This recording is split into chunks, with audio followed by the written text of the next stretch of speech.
Bonjour à toutes et à tous, bienvenue pour cette nouvelle audio. Alors effectivement, à la veille de la journée de la Saint-Valentin, peut-être que certains d'entre vous sont dans des préparations, on souhaite surprendre son partenaire. Mais ce message, il est aussi destiné pour les personnes seules. Pourquoi? Parce que ça va effectivement concerner notre manière de faire, notre manière d'agir, notre manière de penser.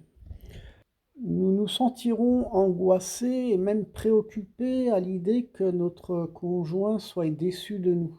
Alors ça peut concerner un ami, comme ça peut concerner un collègue. Et on va être dans une illusion à croire que effectivement notre partenaire ou nos proches peuvent prendre de la distance et à l'idée aussi de penser que ces personnes désirent, que notre conjoint désire d'autres contacts, d'autres relations.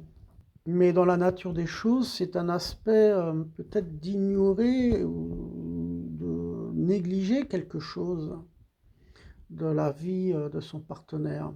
Peut-être qu'on sous-estime peut-être le sentiment profond de ce que son partenaire a besoin. Peut-être que ça peut concerner dans une relation amicale. Peut-être qu'on se fait des films et il va falloir faire attention à ne pas commettre la faute de vous emporter et de tout foutre en l'air ou de détruire cette relation de confiance. Donc, si vous n'observez pas vraiment la situation des faits, il se peut qu'on risquerait de vivre dans des contradictions.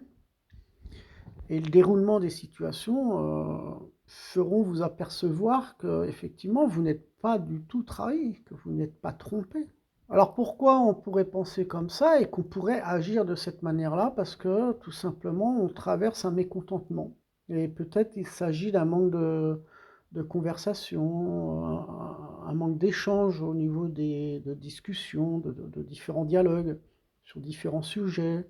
Donc effectivement, on s'aperçoit que dans les relations, tout le monde n'a pas le même intérêt à vouloir partager les mêmes sujets dans les conversations. Il se peut que, effectivement, nous traverserons une insatisfaction au sein de nos relations, donc que ça soit dans notre couple, ou avec vos collègues, ou avec des amis, on peut le ressentir. Et pour les personnes qui sont vraiment casanières et qui sont vraiment très, très seules dans leur vie, euh, on ressent donc chez eux un manque de confiance. Donc, n'allez pas vous créer plus de souffrance. L'éternelle insatisfaction vous dirigera vers des frustrations. Donc, il va falloir se réjouir un petit peu plus.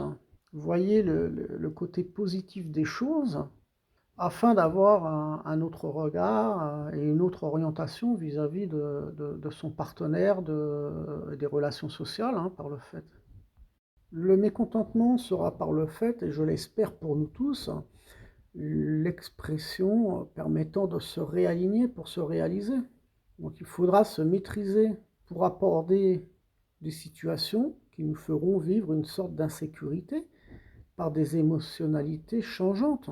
Nous pourrions parvenir à éliminer certaines tensions pour finalement prendre conscience que le plus important, c'est de rester positif. On va vouloir effectivement acquérir des informations. On va chercher des conseils pour effectivement trouver ce que nous souhaitons. Parce qu'on a un manque de confiance, on a un manque de clarté aussi. Vous pourriez éblouir vos proches par rapport à ce que vous faites, ce que vous connaissez déjà. C'est ça qui va vous permettre d'être en confiance avec vous-même et d'aborder un élan pour votre futur. Voilà, je vous souhaite une très belle journée et à très bientôt pour la prochaine audio.